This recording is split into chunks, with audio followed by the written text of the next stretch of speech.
In the heart of 1990s New Orleans, a city known for its jazz and culture, another rhythm pulsed beneath the surface. The rhythm of crime, corruption, and power. This is the story of Richard Peña, a drug kingpin who didn't just rule the streets. He infiltrated the police, took over the music industry, and built an empire of fear that still haunts the city to this day. Ain't nowhere that you could run, ain't nowhere that you could hide. Wasn't worried about the laws, he had the cops on his side. Money stacked real high, bodies dropped low. Built an empire fast, but the fall came slow. In the shadows of New Orleans, where the streets turn cold. In the concrete jungle is where Richard Peña ruled. Cocaine moving silent like some whispers in the wind. He was quick to catch a body, ain't gonna do that shit again. Got some hitters in the new year, got some hitters out the yo. They put 50 on his head, so you know that it's a go. Moving bricks with my twin, guess he Kane, and yes I'm able. Getting money from the streets, but I'd rather spend the labels, yeah. Ain't nowhere that you can run, ain't nowhere that you can hide. Ain't nowhere that you can run, ain't nowhere that you can hide. By the late 20th century, New Orleans was facing a growing crisis. Violent crime and rampant drug trafficking had taken hold of the city, pushing it into a downward spiral. Deep-rooted economic inequalities and decades of corruption created fertile ground for organized crime to thrive. In the 1980s and well into the 90s, narcotics like cocaine and heroin flooded the city, turning New Orleans into a major hub for international drug trafficking.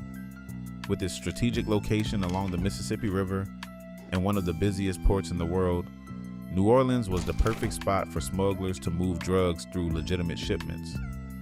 Corrupt officials often looked the other way as drugs from Central and South America made their way through the city's infrastructure. For many who felt left out of the economy, the drug trade became a lifeline, and entire neighborhoods, especially in the lower 9th Ward and Central City, became centers for illegal activity. As the drug trade grew, so did the violence that came with it. Rival gangs turned neighborhoods into battlegrounds, fighting over territory, debts, and control of the lucrative drug market. By the early 90s, New Orleans had earned the grim title of murder capital of the United States, as disputes over drugs led to countless lives being taken. Kingpins like Richard Peña began to establish their control over the city, using force and fear to maintain power. In response to the escalating violence, both local and federal law enforcement agencies tried to crack down on the drug problem. However, their efforts were often thwarted by the widespread corruption within the New Orleans Police Department, NOPD, with some officers accepting bribes from drug dealers and even participating in the illegal trade themselves. This corruption not only made it harder to address the drug crisis, but also eroded public trust in law enforcement. The conditions that allowed drug trafficking to thrive were deeply tied to the city's racial and economic inequalities. Poor black communities bore the brunt of the drug epidemic, as families were torn apart by addiction and incarceration. Years of underinvestment in education, infrastructure, and jobs left many young people with few options, and the drug trade became an escape from harsh realities. This further fueled the city's cycle of violence, trapping entire generations in its grip. By the late 1990s, federal intervention, tougher sentencing laws, and efforts to clean up police corruption began to show results. Richard Peña, one of the most infamous figures to emerge from this era, would come to represent both the power and the devastation that the drug trade brought to New Orleans. His story is a reflection of the larger issues that plagued the city during one of its darkest chapters.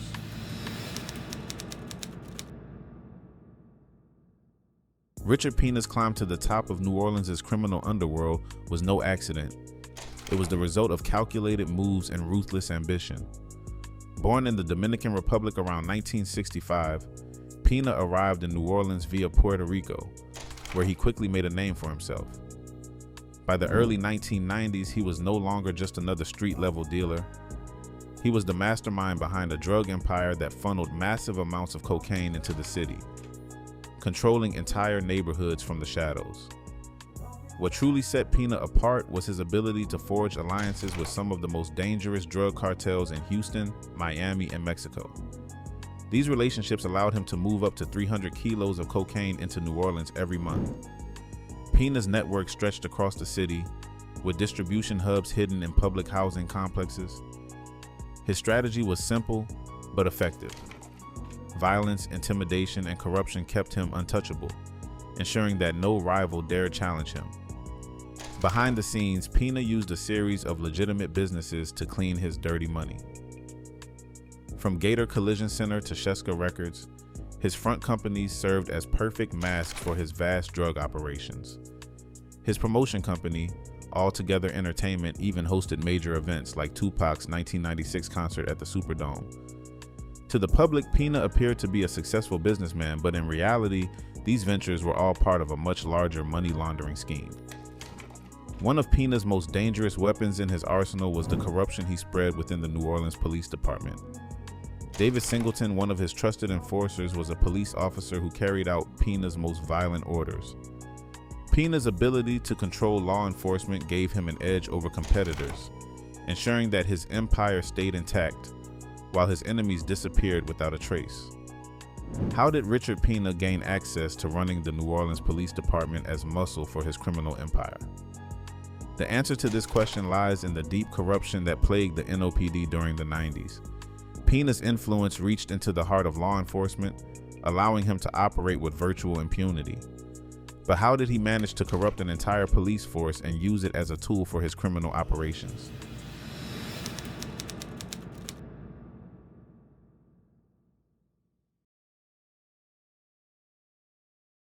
Richard Peña's criminal empire wasn't built just on drugs. It thrived on a foundation of corruption and unchecked violence. In a city where law enforcement was often compromised, Peña found allies within the very institution meant to stop him. One of his most notorious associates was David Singleton, a New Orleans police officer who became Peña's enforcer and was instrumental in keeping his criminal enterprise running smoothly. Singleton, a veteran of the New Orleans Police Department, was no stranger to scrutiny. In fact, he had already been under federal investigation before his involvement with Peña. In '91, Singleton had been acquitted on charges of shaking down drug dealers, but his real dark deeds would come to light years later. Working directly for Peña, Singleton carried out brutal tasks that eliminated threats to the drug lord's operation, all while wearing a badge. In one of the most notorious incidents, Singleton used his position as a police officer to kidnap Richard Curtis, a rival of Peña's, in 1993. Curtis was unalive shortly after, a chilling reminder of what happened to those who crossed Peña. But this wasn't Singleton's first time orchestrating such an operation. In 1994, court documents revealed that Singleton had also kidnapped another one of Peña's enemies, Navari Harvey. Harvey endured days of torture before being strangled and buried in a shallow grave outside of Slidell. But perhaps the most disturbing part of Singleton's loyalty to Peña was his role in covering up another crime in 1997. Robin Petra, a woman suspected of being a government informant, was targeted by Peña. Singleton played a key role, using his authority to deliver Petra's address to Peña. After Petra was fatally shot outside her home, Singleton even responded to the scene, pretending to investigate the murder. Witnesses described the shooter's car as a white Buick with a broken taillight, and the very next day, Singleton tipped off the gunman to fix the vehicle, further covering their tracks. Singleton eventually flipped, cooperating with authorities in exchange for a reduced sentence. This cooperation helped bring down Peña's empire, but it came at a steep cost. For many, the leniency Singleton received was seen as an outrage given the extent of his crimes. Lori White, Peña's attorney, famously criticized Singleton's deal, saying it was outrageous given his long history in law enforcement and the unprosecuted crimes that were revealed only after the plea bargain. Peña's ability to leverage corrupt officials like Singleton kept him in control of New Orleans' drug trade for years. As Peña's criminal empire flourished, his ambitions expanded beyond the drug trade. But how did he make the leap into the world of music, turning legitimate entertainment ventures into fronts for his illicit operations? What drew him to this new frontier, and how did he use it to further mask his criminal empire?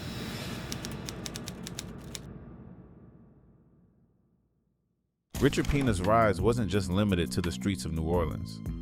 His ambition stretched beyond the drug trade, as he sought to legitimize his wealth and influence by infiltrating the city's vibrant music scene. By the mid-90s, Peña had established several business fronts, but none were as prominent as Sheska Records and Altogether Entertainment. These ventures became key pieces in his money laundering operation, providing a facade of respectability while allowing him to continue his criminal enterprises unnoticed. Sheska Records, a small but ambitious label, was Peña's way into the music industry. He used the label not only to fund local talent, but to launder the vast sums of money flowing in from his drug empire. Artists and producers came and went, often unaware that their careers were being funded by Peña's drug operations. The success of the label was not measured by record sales, but by its ability to mask the dirty money being funneled through it. Peña's ambitions grew when he established Altogether Entertainment, a concert promotion company. Altogether Entertainment became involved in organizing some of the biggest concerts in New Orleans, including the now infamous 1996 Superdome performance featuring rap legend Tupac Shakur. For many, it was just another major concert event. But behind the scenes, it was part of a broader scheme to legitimize Peña's earnings and expand his influence within the music scene. Though he was often hidden in the background, Peña's fingerprints were all over these events. His connection to the music industry blurred the lines between legitimate business and organized crime. Promoters, club owners, and even some artists unknowingly became part of his operation, benefiting from the lavish sums of money he pumped into the industry. Despite rumors swirling about Peña's involvement with major labels like No Limit Records, no concrete evidence ever tied him directly to the larger companies. Still, the presence of his influence was undeniable. At its core, Peña's involvement in the music industry was about more than just laundering money. It was about power. He understood that the entertainment industry offered more than just profit. It was a way to elevate his status and extend his reach. While his operations continued in the shadows, the allure of fame and celebrity provided a shield from suspicion. Concerts, clubs, and record deals all became pieces of his empire. But as with every part of Peña's operation, his foray into the music industry was not without violence. Rival promoters and business partners who crossed him often found themselves disappearing under mysterious circumstances. The same ruthlessness Peña employed on the streets to control the drug trade carried over into the entertainment world, ensuring that his authority was never questioned. Although no one was able to prove any dealings with Master P, he did find himself in a situation with two other No Limit soldiers. By the mid-90s, Richard Peña's influence in New Orleans had extended beyond just drugs and the music industry. His reach began to entangle local celebrities, including the rap duo Kane and Abel, who were rising stars in the city's hip-hop scene. Known for their association with No Limit Records, the twin brothers gained attention not only for their music but also for their connections to Peña's criminal empire. What appeared to be a promising music career was soon overshadowed by their alleged involvement in drug-related activities that would lead to their downfall. Kane and Abel, whose real names are Daniel and David Garcia, were accused of participating in Peña's drug trafficking network. The brothers had ties to Peña through New Orleans' music industry, particularly during the time when Peña was using his record labels and concert promotion companies to launder drug money. While Kane and Abel were never considered key players in Peña's organization, they became linked to his empire through their association with figures deeply embedded in the local criminal landscape. In '99, Kane and Abel were arrested on federal drug charges, accused of conspiring to distribute cocaine alongside Peña's network. The case against them was built on their connection to Peña, as federal authorities began to focus not only on dismantling his drug operations, but also on investigating those connected to him through the entertainment industry. The charges alleged that the brothers had knowledge of Peña's drug trafficking activities and were involved in distributing cocaine. Their music career, which had been steadily gaining traction, came to a screeching halt as they faced years in federal court battling the charges. As the trial unfolded, it became clear that the federal government was using the case against Kane and Abel to expose the full extent of Peña's influence in New Orleans. The rap duo, however, maintained their innocence, arguing that they had been unfairly targeted because of their proximity to Peña's associates in the music business. Despite their defense, the evidence was enough to convince a jury that their involvement with Peña was more than just coincidence. In 2000, Kane and Abel took a plea deal, admitting to lesser charges of drug conspiracy in exchange for reduced sentences. Each brother was sentenced to 3 years in federal prison. Their story became yet another chapter in the broader saga of Richard Peña's empire, a story of how the lines between the streets, the music industry, and organized crime in New Orleans had blurred. The downfall of Kane and Abel marked the beginning of the end for Peña's influence in New Orleans' music scene.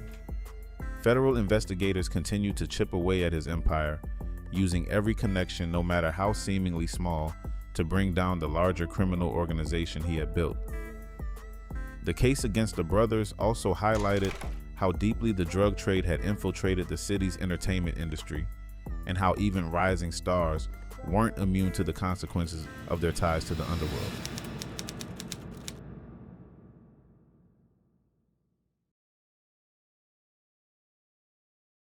By the mid-90s, Richard Peña's empire was crumbling, even if it didn't seem like it at the time.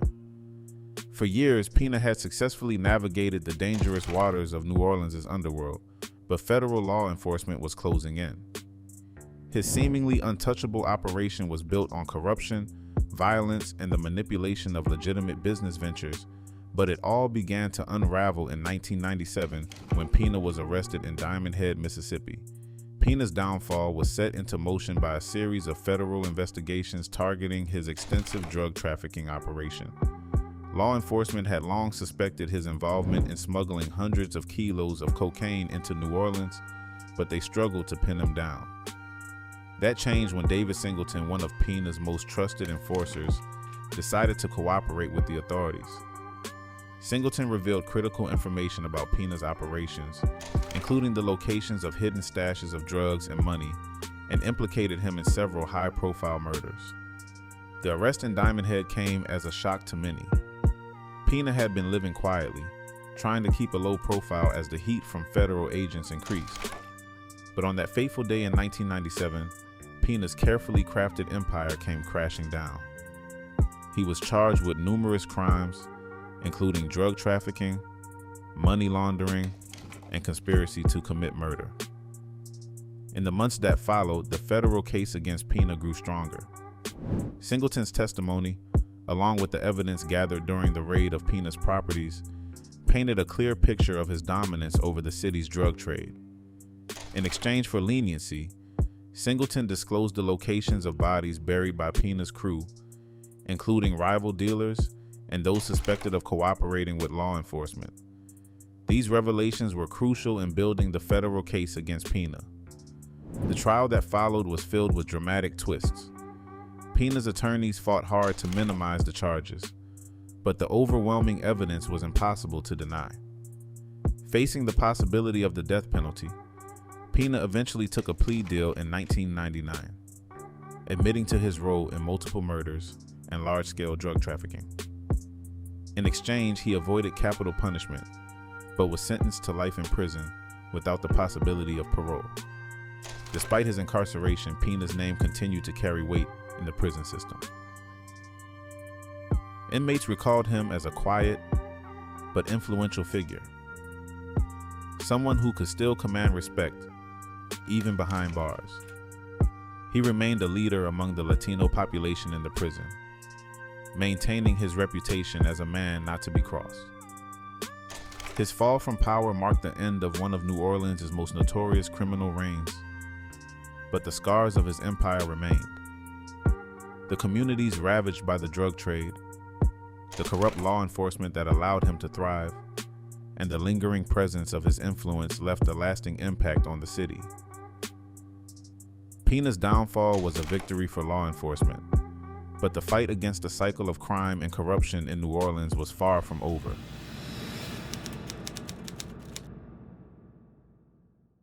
Richard Peña's life changed forever when he was sentenced to life in prison, but his influence did not end the moment he entered Beaumont Federal Penitentiary. Though the drug empire he built in New Orleans had crumbled, Peña's reach continued even from behind bars. Despite his physical confinement, his name still commanded respect and his legacy carried weight in both the streets and the prison system. For many, he remained a symbol of power, fear, and ruthlessness. One notable connection that lingered beyond the collapse of Peña's empire was with Terrence "Gangsta" Williams. Williams, who had his own reputation in the criminal world, received a surprising letter from Peña during their time in prison. In the letter, Peña expressed his respect for Williams for not cooperating with authorities, a quality that Peña valued deeply. He revealed chilling details about his own legal battle, confessing that he had pleaded guilty to 8 murders as part of a plea deal to avoid the death penalty. The letter also indicated that federal prosecutors had been ready to charge him with 23 additional murders if his conviction had been overturned. The letter's tone conveyed not regret, but rather a kind of pride in his accomplishments. Even in defeat, Peña's mind remained sharp, and he made it clear that while the government may have locked him up, they could never truly take away the reputation he had built. This correspondence demonstrated how Peña continued to hold sway over those in his orbit, and it highlighted the brutal nature of his empire. Within the prison walls, Peña was not just another inmate. His status as a former kingpin, who had dominated the New Orleans drug trade for years, meant that he was able to establish himself as a leader among the Latino population in the facility. His calm demeanor and reputation for extreme violence ensured that he remained untouchable, even within a place designed to strip men of their power. Peña's influence was further cemented during a violent altercation with the Latin Kings gang, who attempted to extort him. Instead of giving in, Peña organized a counterattack, rallying his supporters and launching an assault on the gang. The prison staff quickly learned that Peña, even behind bars, was not a man to be intimidated. While Peña's criminal reign was over, the scars of his drug empire remained visible in New Orleans. The neighborhoods he once controlled were still struggling with the aftershocks of the cocaine epidemic he had helped create. Families torn apart by addiction, communities left in poverty, and lives lost to violence all served as stark reminders of Peña's legacy. His story became emblematic of the larger challenges New Orleans faced in the fight against organized crime and corruption. Even Peña's ventures into the music industry, through Sheska Records and All Together Entertainment, remained part of the legend. The '96 Tupac Shakur concert he helped promote at the Superdome was a high point in his attempt to intertwine legitimate business with his illegal activities. Though ultimately his empire was exposed, the blurred lines between crime and entertainment became a hallmark of Peña's legacy. From his prison cell, Richard Peña continued to be a figure of fascination, both for those who remembered his reign and for those who continued to feel the ripple effects of his actions. For those who knew his name, Peña was more than just a criminal. He was a symbol of power, control, and the devastating consequences of unchecked ambition.